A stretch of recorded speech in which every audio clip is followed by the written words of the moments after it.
বিশ্বকাপের আগে দেশের মাটিতে জিম্বাবুয়ের বিপক্ষে সিরিজ জিতেছে বাংলাদেশ, কিন্তু হোম কন্ডিশনে দাপট দেখাতে পারেনি শান্তর দল। যুক্তরাষ্ট্রের বিপক্ষে তো সিরিজটাই হারতে হয়েছে। সব মিলিয়ে টাইগারদের উপর চাপ বেড়েছে বহুগুণ। দেশ ছাড়ার আগে অধিনায়ক তো বলেই গেছেন যেন প্রত্যাশা না থাকে। তবে গ্রুপ পর্ব উত্তরানোর আশায় ছিলেন নির্বাচকরা। যুক্তরাষ্ট্রের বিপক্ষে ব্যাটিং ধর সেই স্বপ্ন ফিকে। দেশের মানুষের কাছে তাই টাইগার টিম এখন হতাশার প্রতিচ্ছবি, যার আঁচ লেগেছে ক্রিকেট বোর্ডেও। বিসিবির অন্দরমহলে অস্বস্তি এখন স্পষ্ট। টপ অর্ডারের ব্যর্থতা কর্তাদের কপালে ফেলেছে চিন্তার মোটা ভাঁজ। হ্যাঁ, আমরা সিরিজ হেরেছি, আমরা আশা করিনি। দুইটা তো ম্যাচ আমাদের পক্ষে ছিল, ফার্স্ট আর সেকেন্ড যেটা আমরা হেরেছি।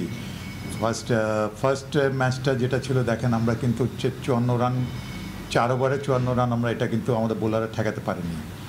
এখানে একটা আমাদের বড় সেটব্যাক ছিল। তারপর সেকেন্ড ম্যাচও সেম, অলমোস্ট মনে 26 রান, 24 বল, 26 রান, 5 উইকেট হাতে আছে। সেখান থেকে আমরা ম্যাচ হেরে গেছি। So this wire not expected. আমরা তো এরকম এক্সপেক্ট করি নাই।